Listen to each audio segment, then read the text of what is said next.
Hi friends, అందరూ బాగున్నారా? అందరు బాగున్నారు అనుకుంటున్నాను. మరి ఈరోజు దేవుని వాగ్దానంతో నేను మీ ముందుకు వచ్చాను.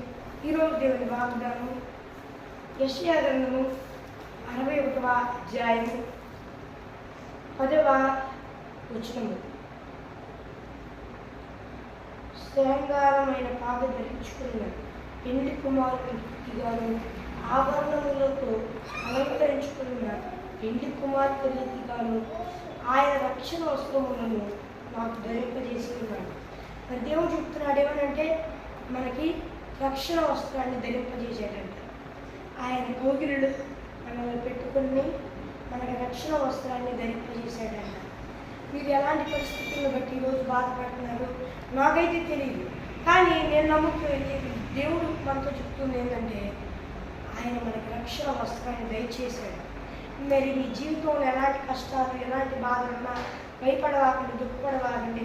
దేవుడు చుట్టూ మాట్లాడమండి ఏంది, ఆయన మనకు రక్షణ వస్త్రాన్ని ధరింపచేసాడు. మరి దేవుడికి మేము కలుగులుగాక మన కాపాడాలని ఆయన ఎంతగానో ఆలోచన గలవాడై ఆయన మీకు రక్షణ వస్త్రాన్ని ధరింపజేశాడు. ఎలాంటి ఇబ్బందులు వచ్చినా భయపడవాకండి, దుఃఖపడవాకండి. ఆయన మీతో ఉన్నాడు. ఆయన మీకు రక్షణ వస్త్రాన్ని ధరింపజేశాడు. మిమ్మల్ని కాపాడువాడు, కొనకడు, నిద్రపోడు. మరి ఫ్రెండ్స్, ఈరోజు దేవుని వాగ్దానం. మరి చిన్న ప్రార్థన చేసుకున్నాం. పరలోకమందున్న దేవా, మమ్మల్ని కాపాడేవాడివి, కొనకవు, నిద్రపోవయ్యా. దేవా, ఎన్ని శోధనలు వచ్చినా, ఎన్ని పోరాటాలు వచ్చినా మా నమ్మకం జడియదు. నీ అందు విశ్వాసం మేము వేరే వైపు మళ్ళించాం. మాతో మీరు చెప్పారు, నేను నీకు రక్షణ వస్త్రాన్ని ధరింపజేశాను.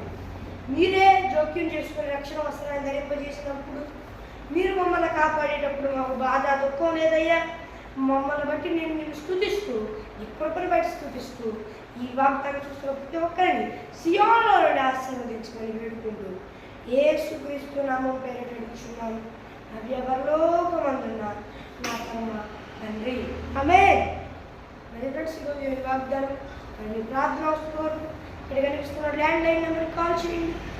మరి దేవుని వాగ్దానం మొదలుగా అందువల్ల దేవుని కృపాశిస్తున్న అందరికీ కూడా నడిపించి, కాపాడి, సంరక్షించి నిత్యమై మనం చేర్చునుగాక. ఆయన రక్షణ వస్త్రాన్ని ధరింపజేశాడు. భయపడాల్సిన అవసరం లేదు. దేవుడికి మహిమ కలుగునుగాక. తండ్రి అయిన దేవుని ప్రేమ, ప్రభు అయిన యేసుక్రీస్తు కృప, పరిశుద్ధాత్మ సహవాసం మనకు సకల పరిశుద్ధులు సదాకాలం కూడా నడిపించి, కాపాడి, సంరక్షించి నిత్యమై మనం చేర్చునుగాక. ఆమేన్.